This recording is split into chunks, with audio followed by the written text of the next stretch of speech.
जैसे ही आर्यन उसके पास गया,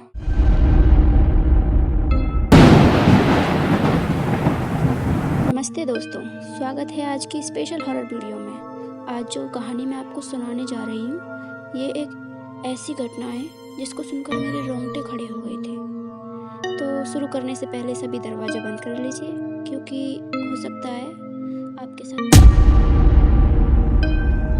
तो चलो फिर बिना टाइम वेस्ट किए कहानी की शुरुआत करते हैं। ये बात है एक लड़के की जिसका नाम था आर्यन। बड़ा कैजुअल सा नाम है, सुना तो होगा ही आपने। आर्यन एक नए फ्लैट में शिफ्ट हुआ था। सब कुछ नॉर्मल था, लेकिन हर रात ठीक 3:07 पर उसके बेडरूम के दरवाजे पर 3 बार नॉक होता था। टुक टुक टुक। आर्यन को लगा कि शायद हवा से दरवाज़ा हिल रहा है, या फिर कोई कुत्ता हो सकता है, या फिर बिल्ली। और पुराना है दरवाज़ा, इस वजह से शायद ये आवाज़ कर रहा है। वो काफ़ी डर भी रहा था अंदर से, क्योंकि अकेला ही रहता था वहाँ वो।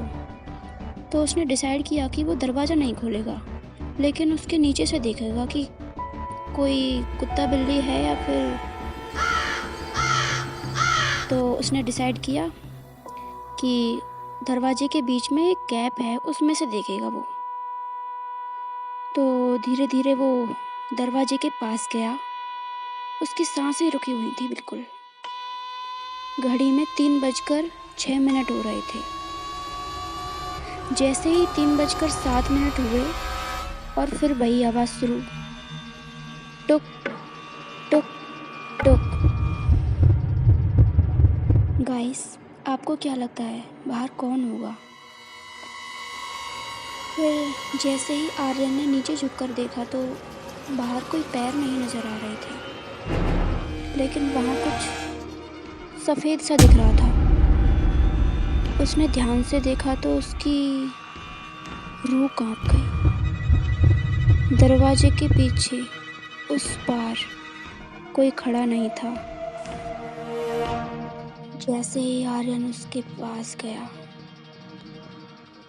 आर्यन ने हिम्मत करके उस दरवाजे के गैप में से बाहर की ओर झांका तो दरवाजे के उस पार कोई नहीं था, बल्कि दरवाजे से उल्टा लटका हुआ था। आर्यन की जैसे जिस्म से रूह अलग ही हो गई हो। वो बिल्कुल बेहोश ही हो गया था। उसने चिल्लाने की बहुत कोशिश की, लेकिन उसके मुंह से आवाज़ ही नहीं निकल रही थी।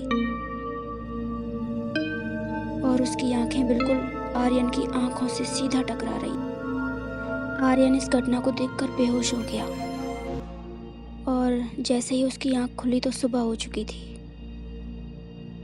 अगले दिन जब उसने पड़ोसी से पूछा तो पता चला कि उस फ्लैट में पहले जो रहता था ना, उसने ना पंखे से लटक कर अपनी जान दे दी थी।